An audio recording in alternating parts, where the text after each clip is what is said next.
All right. Good morning, everybody. This is the September 6th AgRobotics Working Group Meeting 2024. Thanks, everybody, for taking the time to hop on the call this morning. To start off with new membership, we have Jana Tan from Upside Robotics. I don't believe I see Jana on the call this morning, but hopefully she'll be able to join us sometime soon. All right.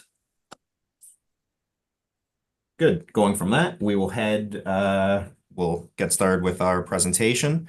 Today, we are joined by Craig Newport as well as Rajev Pathmanathan from KPMG. And they're here to talk to us today about some government funding for agribusinesses. So, gentlemen, I'll pass things over to you. Great. Thank you, Dan. And good morning. As Dan mentioned, my name is Craig Newport, and I work in the tax incentive practice at KPMG here in Kitchener. I've had the chance to attend several of these meetings over the past few weeks. Saw many of you at the demo day in Simcoe in July. And today I'm excited to have a chance to introduce my colleague, Rajev Pathmanathan, who heads our government funding and incentives team. So Rajev is our resident expert in government assistance programs in several industries, but especially in agriculture. So I'll turn it over to Rajev and to discuss how to navigate the landscape of ag government funding in Canada. Perfect. Are you guys seeing my screen okay? It's got Craig and I's face. Craig looking better than myself, but thanks everyone for being here today. Today's purpose is, as Craig mentioned, it's really to discuss and identify the types of government funding available here in Canada, review the funding landscape itself, and then outline the approach to really taking a look at how to maximize your funding. Because I think, a lot of companies, they're able to identify opportunities. Maybe you've applied for a funding program, but are you just applying for one? Are you stacking programs together in order to maximize all the funding that's available for a single project, for multiple projects, things like that? And then we'll do a quick spotlight on a direct funding program for you that might be relevant to the group. And then we'll get into questions, because I think that'll be where a lot of the knowledge base will be gained by asking questions, talking about your experiences with government funding, and if you have anything for us, that'd be lovely. Feel free to stop me during the presentation if you have any questions. So first, we wanted to get into the types of government funding programs available. Craig, do you want to sort of give the high-level overview here? Yeah, so we typically break the funding into two groups, indirect government funding and direct. So indirect is typically the benefit is through a tax incentive or credit. It's retroactive, so you do the work and then you can apply for that tax credit afterwards, typically to encourage R&D or investment in a specific sector. And the biggest example of this is SHRED, and that is the biggest indirect program in Canada. Encourages business to conduct research and development. It is managed by CRA. This is actually the area that I work in at KPMG. So if you're not sure you're getting the tax credits that you've earned for your research and development, please reach out to me. The other side is the direct government funding, and this provides financial support directly to a business or organization. So it's forward-looking. You would apply for this before you start the work, and then that would fund the work. It's typically in the form of grants, loans, or subsidies. If it is a loan, it's typically repayable at a competitive interest rate or even at a zero interest rate. It's often aimed at a specific program, such as R&D and expansion or innovation. The biggest one in Canada is IRAP, which is managed by the NRC. And that's to support small and medium-sized enterprises to increase their innovation capacity. And that'll cover 60 to 80% of internal technical labor and subcontractor expenses. Thanks, Greg. Yeah, I think to go back and to highlight some of those differences, with indirect funding with the SHRED program, it's interesting because you've done all the work, you've encountered all the obstacles. Now you get to go back and claim those costs. So because you've already incurred those costs, it's worthwhile to try to go back and to get some of those costs that you've incurred back. The government grants, on the other hand, because they're forward-looking, you really need to plan ahead. And we'll talk about this a little bit later on, but you need to plan ahead and understand what projects you have down the pipeline, whether it's 1, 2, 3 years down the pipeline, and be able to apply well in advance of incurring costs. Because some of these programs, they do not allow for costs to be incurred until the program approves your application. Okay. And like Craig said, the IRAP program, it is not necessarily the largest program, but what I would say is it's the closest to the SHRED program. So it's a sister program of SHRED funding R&D activities. Okay. Now, as we mentioned, there's thousands of funding programs that are offered either federally or provincially with varying eligibility criteria, varying funding amounts. Our approach to government funding is to focus on a subset of these programs based on a curated list that we've developed. And what this really does for us and for the clients is it helps give you a handful of lucrative funding opportunities that you're actually eligible for, and not only eligible for, but you have a direct project that aligns to their objectives, right? So rather than having a list of 50 programs that you won't access because you don't have a project that sits up the side of your desk, we're trying to give you a list, a handful, that you can go out and start applying for right away, and we can support with that application process. Now, these programs fall under 2 types of intakes. One's a continuous intake. Continuous intakes are essentially, they have a budget, they're open, and once that budget's depleted, the program closes. Or it can be intake-based, where the program's open for a period of time, and the applicant needs to submit an application within that time frame. And so what I've seen over the past 10 years is sometimes these projects or these programs close very quickly. So I had an example last year. The program was literally open for a matter of 3 weeks, I believe, from when it opened. It was one of those first come, first serve intakes. And that's just because the sheer amount of applicants and the high volume of that is the reason why it's closing, because there's so much interest now more than ever that companies need funding to subsidize those costs moving forward.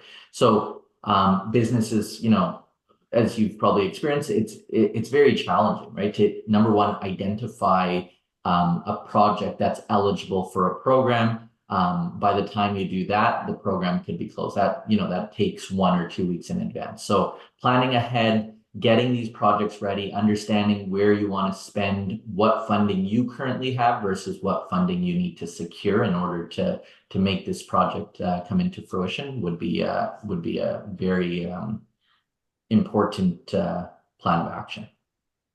So in terms of the funding landscape itself, what we've done is, whether you're referencing the thousands of programs that are available across Canada, or our programs of focus subset that I talked about, we sort of break that down into 5 major categories when we speak to clients, because what we're looking to do is really we want to simplify the landscape. By talking about each individual program, it becomes overwhelming. But once you start categorizing it into these funding buckets, you sort of start planning based on the expenditure. And these 5 are very easy to remember. Innovation development, capital growth, workforce advancement, market expansion, and environmental sustainability. I've listed some percentages and some dollar amounts. Some may look high to you, but I wouldn't use this as a hard and fast rule that, hey, in innovation development, if you have a project, you can get 10 million. It's dependent on a lot of factors, right? So we look at industry, we look at location, we look at the timeline, and even eligible project costs, right? So some of these are very limited into what they're funding. Innovation development, for instance, through a program like IRAP that Craig mentioned, that funds 80% of your internal labor costs, 50% of your subcontractor costs. Now there is, as I said, that there's that maximum, but it really depends on your conversations with an advisor, how interested they are in your project, and how much funding they have a part of their budget to be able to support that. Our innovation development category here does not include the SHRED program. That's just a high-level note, as we treat the SHRED program within our indirect programs, and this is towards our direct programs. Now, what does each one of those mean, right? So I've listed examples to help you with understanding what each of those categories mean. Innovation development is really focusing on new or improved products or processes. Capital growth, by name, it's when businesses are looking to expand and the cost of new equipment or facility retrofits associated to it. Workforce advancement is related to the hiring and training initiatives. So there's a lot of hiring grants for co-ops or full-time staff. And then on the backside, once you've hired them, if you're looking to train your staff, there's funding that gets up to 83% essentially, right? 5/6 of your funding cost, depending on the size of your organization. Market expansion, that's when businesses are looking to expand into new markets they're currently not in. So if you're looking to expand into the US or into Europe with your operations, with your products, that is something you can look for. So things like trade shows, trade missions, all of those costs associated to that. Gathering market intelligence is a major one as well. There's funding that supports all of that. And then, of course, the hot topic, environmental sustainability. So we've defined environmental sustainability as, those retrofits to reducing energy consumption. But as I'll get into a specific program later on, it's also R&D related to clean technologies as well, right? So the environmental bucket really depends on what you're doing. So if it's retrofits to your facility, there's programs like Save on Energy programs. However, if it's innovation related, it could fall under the innovation bucket. It could fall under the environmental sustainability bucket, and it could fall under capital growth, depending on what you're looking to do. So in terms of our approach to maximizing funding, what we tend to do is we want to put we essentially want to make sure that planning is an integral part of your business when it comes to government funding, right? So what we do is we'll begin by conducting a review of your funding interest, your growth plans, hearing about your future projects. And so once we uncover your funding needs, we'll engage with you to conduct a kickoff meeting. That's sort of stage one. Here we'll review the funding landscape with you as we have generally here, but in more detail, and understand more of your project details, okay? As there's so many funding programs, both on a federal and provincial level, this review is really going to help simplify the funding landscape. We then take the information that's collected from our discussions, and using our database of funding programs, we match and prioritize them with lucrative funding opportunities that meet your business's needs. And that's stage two. We then help develop funding applications and support on the compliance and reporting related questions during the review process. So that's the application report on supporting. And as you can imagine, this can't just happen once because the government funding programs are so dynamic. Programs open and programs close. And so it's very important to be able to continue this cycle. So this cycle would happen every few months to 6 months to every year, depending on how frequently you're looking at projects. Now, I've given you sort of a rundown of the technicalities of the government funding programs, but I think what'll help is really to give you a tangible example of how this looks once it's rolled out. And so on the screen here, I've got the ACT program, the Agricultural Clean Technology Program, the Research and Innovation stream.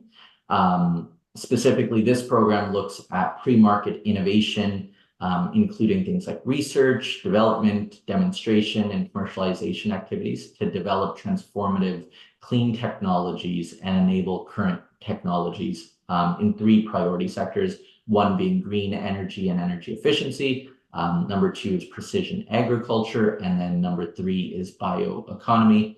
As I've stated there, it's eligible for for-profit organizations, including agri-food processors, not-for-profit organizations, including cooperatives, indigenous groups. However, whether or not you fit into these three, you must be able to be a legal entity capable of entering a binding agreement with the province or with the funding agency rather. The funding itself is 50% up to a maximum of $2 million per project. And the maximum allowable projects generally don't exceed this 2 million. However, in certain cases, it'll be a case-by-case determination by the program. The contributions themselves will be non-repayable for research and development and demonstration activities, and then it'll be a repayable activity where it involves commercialization and scale-up. And so, as Craig mentioned, non-repayable are those traditional grants where you get to keep everything as long as you do the project the way you said you were going to do it. And then the repayable are the ones you have to pay back based on the conditions of the program, which could be a competitive interest rate or zero interest in certain situations. Now, it's important to remember this is just one program and this is how it's been rolled out, but there's other federal and provincial programs as well throughout Canada with various objectives and funding criteria. And so again, I think I've said it many times, but planning is critical, right? Planning ahead so you can move very quickly once programs open up, whether they're intake-based, whether they're continuous intake.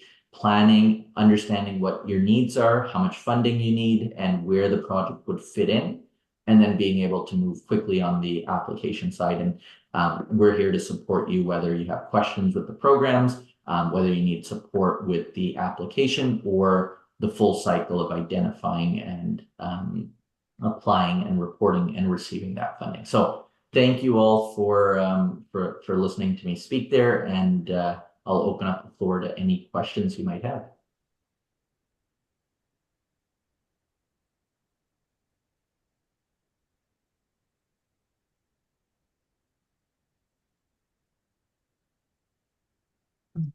Perfect. Thanks very much, Rajiv. We really appreciate you taking the time to present that. If anyone does have any questions after the fact, throw it in the chat here, or later on, you can always reach out to me and I can make that connection. And that's what I can do. Thank you very much. All right. Maybe Chuck's had a lot of success with grant writing. Any feedback from the company perspective, Chuck? I think the biggest piece is understanding kind of what's out there and how to navigate it. I think some assistance from this group through like the clean tech program would be useful. We have been very unsuccessful with the clean tech program. I like to call that the corn dryer fund. And really that's and I'm very critical actually myself personally of that program, because we're funding things that aren't advancing clean tech at all. But those guys seem to get funding. But if we want to fund like an electric robot or something like that, they deny it every single time. And so I think some assistance and some help in that program will be useful. I think the relationships, Chuck, too, with the funding bodies makes a huge difference. I've seen you do well, and you've taken the time to meet the people that maybe adjudicating the program as well. So your reputation and your relationships have been a good investment. Well, I think that's part of it as well, and that's what I mean by trying to figure out who to talk to in that space to help with those programs. Right. There's lots of interest, let's say, in the vineyards, working with the TED robot, for example. There's interest in the renewable energy. Robots like the farm droid and some of the solar charging should be a natural fit, for programs like this, but they don't fit the criteria, or we don't understand, what the TRL levels are.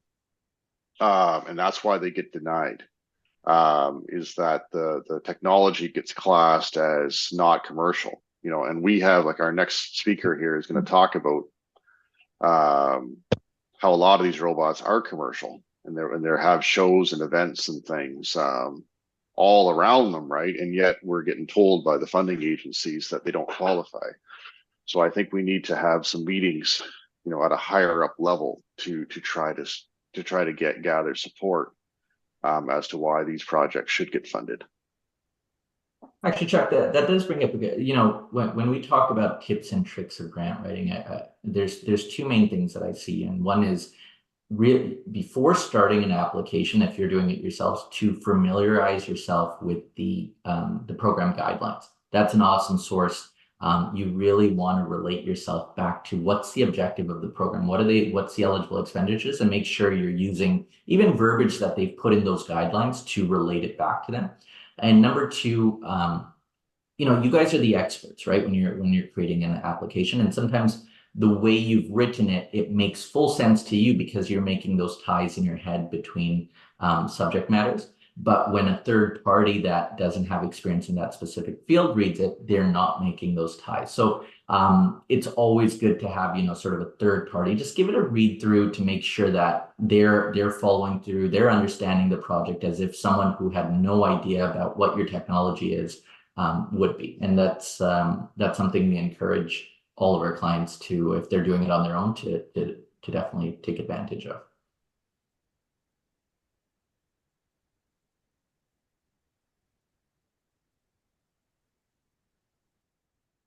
Awesome. Thanks. Thanks, everybody. All right. With that, we'll move into the conferences, meetings, field tours, demo section of the meeting today. And regarding the FIRA event that we have coming up, we're joined today by Maylen, who has a bit of info for us on that event. Bonjour, Hi. Maylen. Bonjour. Hi. Thank you for your invitation. I'm really happy to join you today, and I can see some person that I knew for years now, so happy to connect with you. So I'm Mayelen Cazenave, the co-director of GOFA, which is the global organization for agricultural robotics. So it's a French nonprofit, but we are working globally, and we are quite unique because we are focused on autonomous solution for farming, and we are also working with all the key players of the value chain because we are working with the growers, with the tech suppliers, with the universities, the investor, the researcher, the manufacturer, the ag food industry, etc. So we are focused on this niche, and our mission is to help the promotion and the development of this industry. So we start almost 9 years ago, almost 10 years ago, with the first edition of FIRA. But now we have, let's say, 3 main activities. We have our FIRA events in Europe and in California. We also have a free online media, agriculturalrobotics.com. And the last action we have is that we are developing collaboration with other international machinery trade show or events all around the world where we bring the expertise around autonomous solution. And we also developing new program. For example, we have a 3-year program in Australia starting this year with Australian growers. We focus on the veg industry to bring those technology in Australia. So I know, Chuck, that you heard about this and you're already in touch with our group. And you will meet probably at FIRA USA. But so we have a large mission, and we try to make every year an update of how the industry is developing, what are the latest technology, the new entrants into the market, where we are in terms of regulations, standards, research. We also try to connect the different key players and actors to develop strategic collaboration. And the FIRA events are the good tools, let's say, to have these annual meetings of the international industry, AgRobotics industry. So the next edition in the US will be, it's a traveling event. We started 3 years ago in Fresno. Last year it was in Salinas. This year will be in Woodland. Because for us, it was also important to be close to the legislator, try to push a little bit the regulation. And this is an edition still co-organized with Western Growers and University of California. And as the industry is developing, this event is also developing. So it's an international event, even if for us it's focused on the North American market. We attract international delegation, international manufacturer. So it's definitely a big event, and we are in the same format as World FIRA in France. There is first the exhibition zone. So you will see, for the one who already know the event, there is expo zone where you can find technology suppliers, you can find different organization, manufacturer, etc. So we have a drone pavilion. We have also young startup showcasing. So very large exhibition zone. Then the key things, of course, is that we have demos area. So yesterday we just started to grow the field because we are growing a veg field on the parking times spot in the yellow fairground. So we have different demo zone, and the new things this year is that we will have demo for field crops and also in strawberries. So we have demo in the veg, vineyard, orchards, field crops, and berries, which is really a new feature of this edition. And the third part, can you hear me? Yep. Oh, okay. I thought I had a problem. So the third part of this event is, of course, all about the content. So we have a huge program, different format and different topic. This year, there is, of course, we want to put the grower in the middle and in the center of all the discussion to have the feedback coming from the field. So we are working with the commodity board to have various crops focused panel discussion. So with the almond board, we will have a session focused on the nuts industry, with Washington Tree Fruit on the apple industry. We are working also for the vine industry. So very, very specific topics by crops. We also have, and as we are used to do every year, we want to make an update of where we are in terms of regulation and standards. So we are working with AEM, with AEF, with ASABI to have something very focused on ISOBUS and standard, which is really interesting to make an update. We have also new content such as irrigation, other key topic we are introducing. So new topics such as irrigation, such as the food processing, automation in the food processing, not only in the field, but also in the transformation. So content are developing. We have some content more focused on the researcher with the Open Innovation Day. We have content more focused on the investor with the pitch of startups for investment, looking for investment. So different content for different targets and the different type of audience we have during this event. So this is really interesting. And the last part is all about networking. So we have the informal networking time with, the cocktail after work, breakfast, a lot of things everywhere all the time.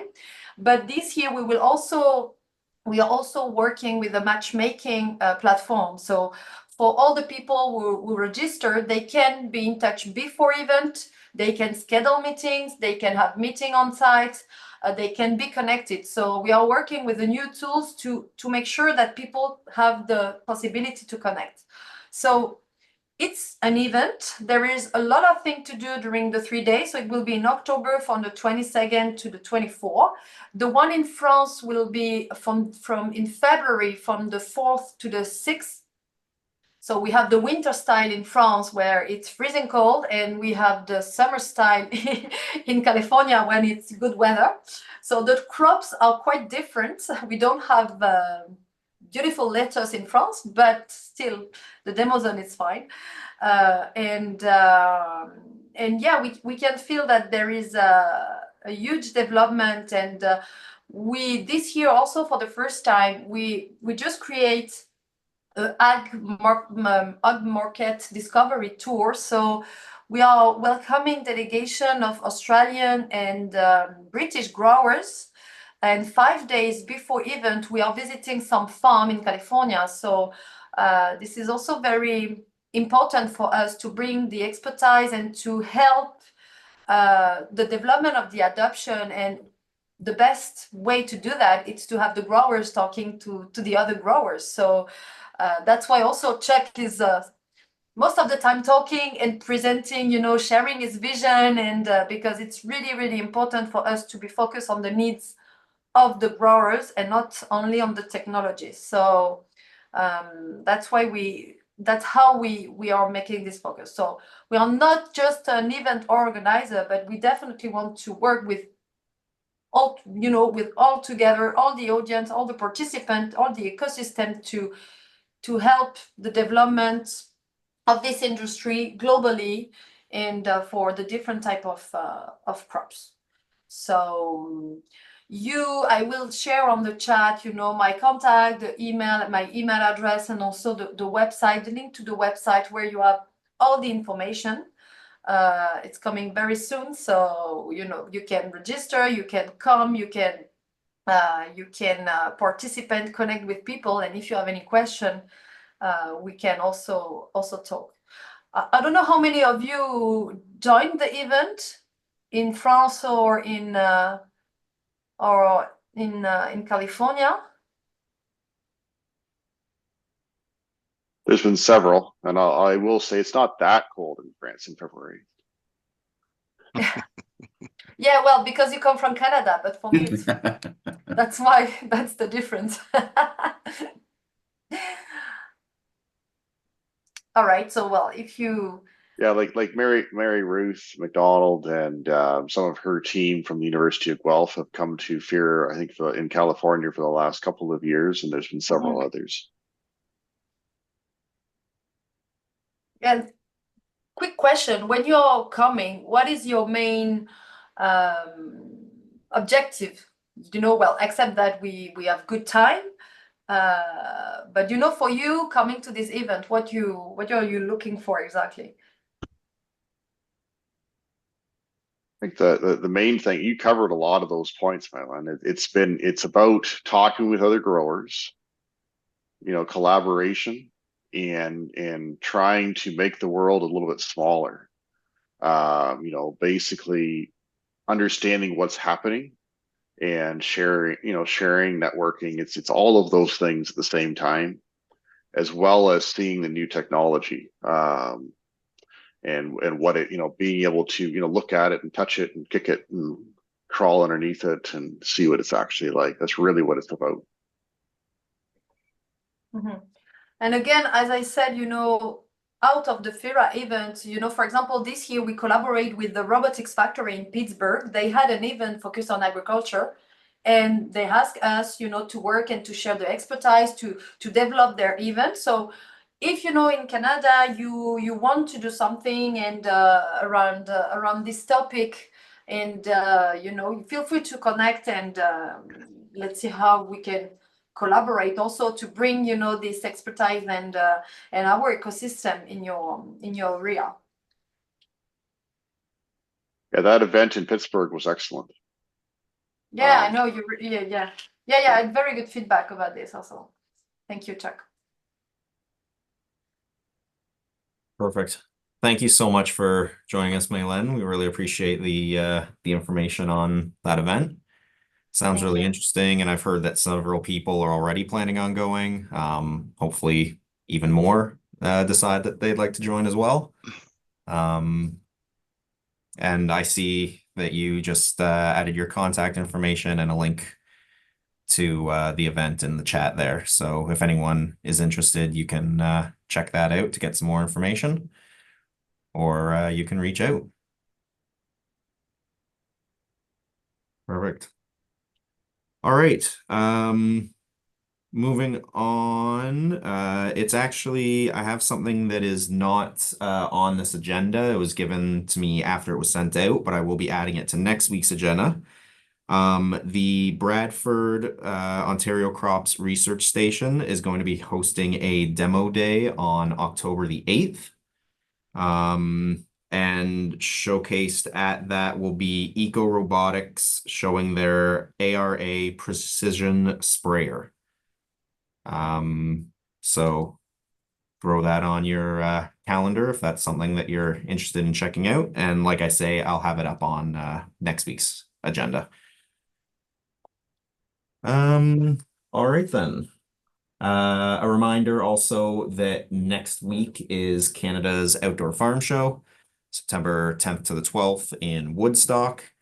I know Chuck will be there. The AgRobotics Working Group will have a presence there, Innovation Farms. So should be an excellent 3 days. Hopefully the weather's good. Well, it's supposed to be hot, actually. So we'll see. I guess we'll see if that's good or if it's too hot. Not like today, at least it was raining when I came in. I don't know if it stopped, but hopefully that clears up soon. Project updates.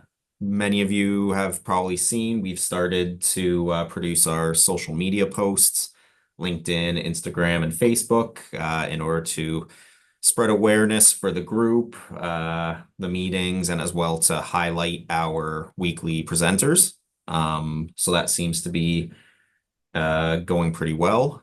They're being posted through the Groves social media channels right now, just since they already have an established following, just until things sort of build up some steam in that aspect.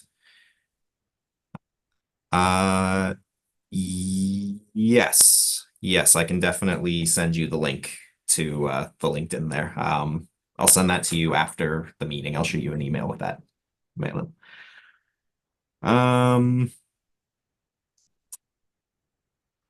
We have no new funding announcements and opportunities for this week. So that's all the same as last week. And then at this point, I will open it up to the roundtable for the group. If anyone has any questions, comments, queries, thoughts on anything that's been discussed today or any new information. Tyler. Yeah, I have a project update if there's a few minutes. I'll just wait for a second in case anybody else has anything they want to say. But yeah, if there's an opportunity, I'd really appreciate the opportunity. Sure, absolutely. That's what the roundtable's for. Okay, perfect.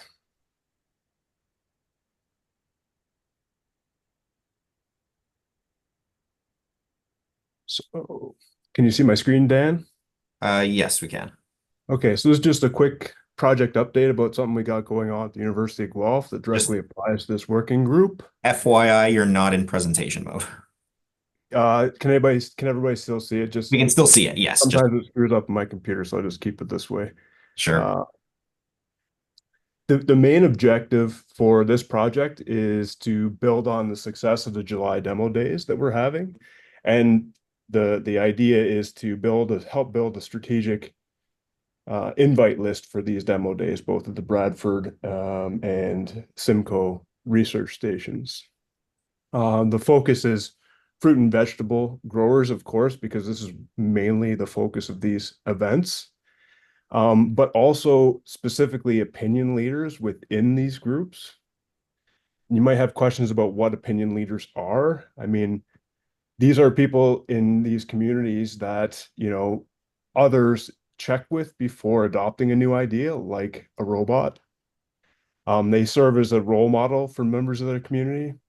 And probably the most important thing to this group is that they help trigger a critical mass when they adopt the innovation. So, the adoption curve, these people are very important in the spread of new ideas and technologies. So at the end of the day, the goal of this is actually to accelerate adoption. And so in this is a study from way back when hybrid corn was actually spreading throughout communities in the US, and this is the adoption curve.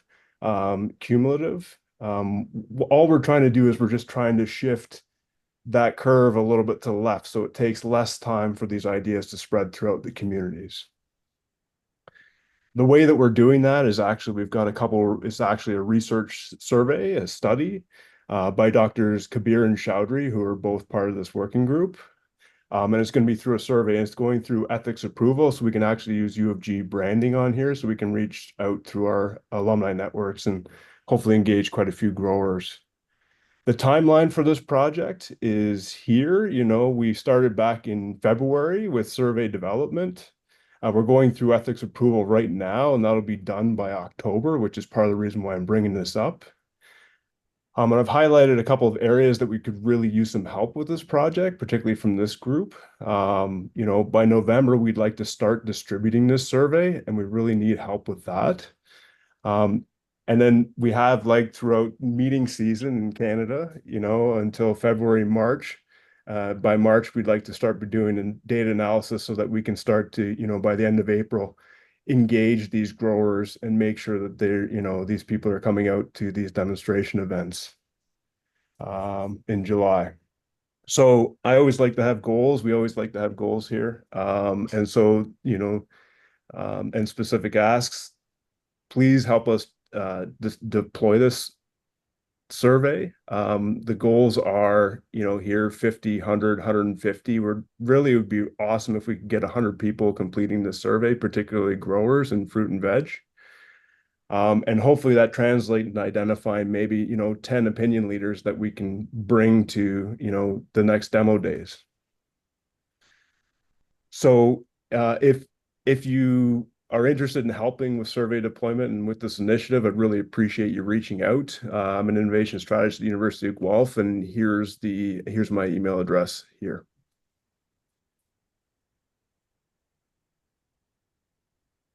Awesome. Thanks so much. Bring a paper and pencil to the farm show, Tyler, and we'll try to help you get some people signed up. Sounds great. Thanks very much, Joe. Well, don't wait till your legal signs off. We'll try to get the list going right away. Yeah. Well, and I think that's a great update on that project, Tyler. I know you and I talked about that back in the winter time, and it's nice to see that progressing. Thanks, Chuck. Thanks very much. Matt Stevens, Finite Farms. Thanks, Dave.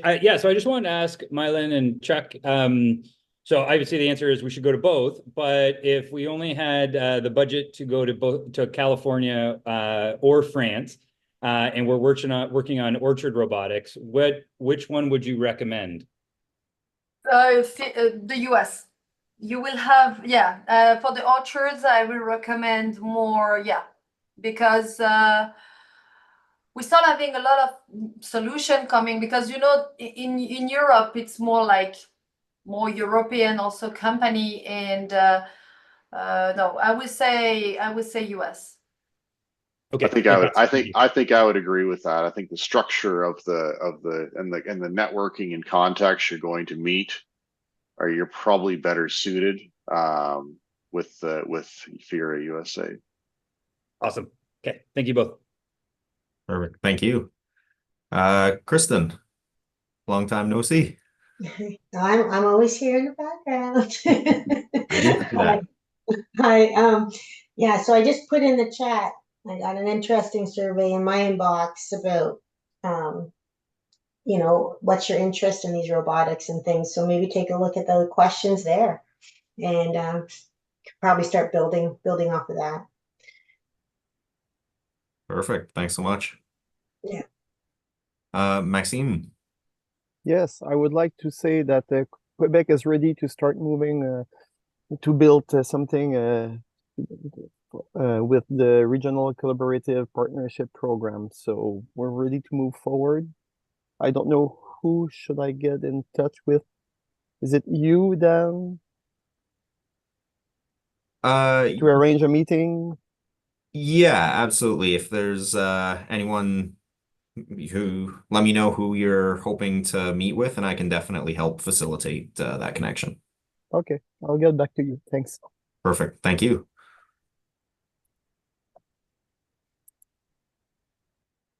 All right. Does anyone else have any last minute thoughts or comments? Just the Ag Tech breakfast at the farm show is Wednesday morning, 8:30 a.m. It's free if you have a ticket to get in. So if you don't know about it, I think you can find it at the farm show, on the farm show, outdoor farm show website. So that would be a good spot if people want to network, and a lot of the innovation community will be there. Excellent. Yeah, go ahead, Chuck. So I think just this a final update for the farm show. So Grant and his team have been busy. They planted some sugar beets with the farm droid at the farm show site, and they've been actively trying to weed out the barley using the farm droid to clean up the plot. So we'll see how that all looks. So we've got that sitting there.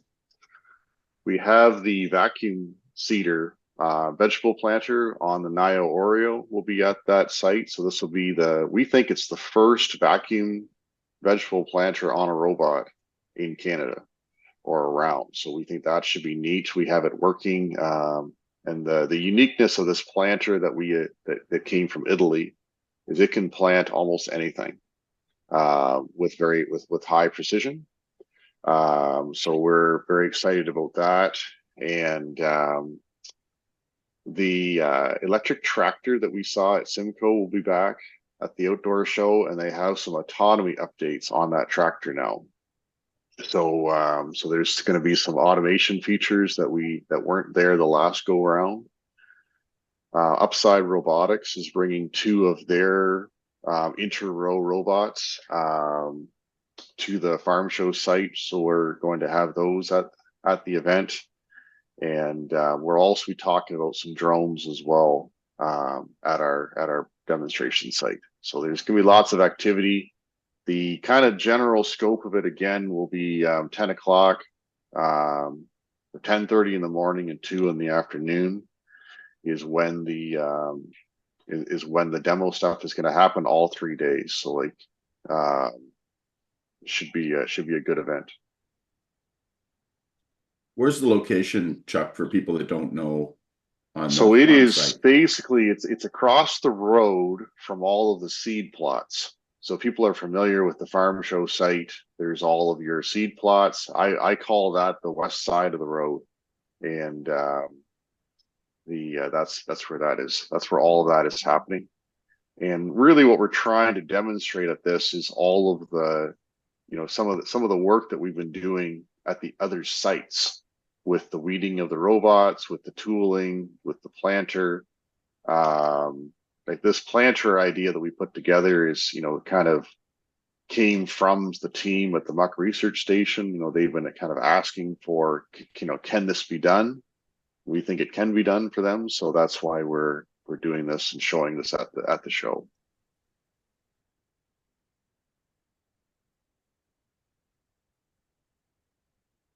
Excellent. Thanks for that update on that. All right. If nobody else has any last minute comments, I think we'll call an end for this week's meeting. Definitely check out some of the new articles that have been linked in the end there. Always good to keep up to date on what's going on in the world of robotics.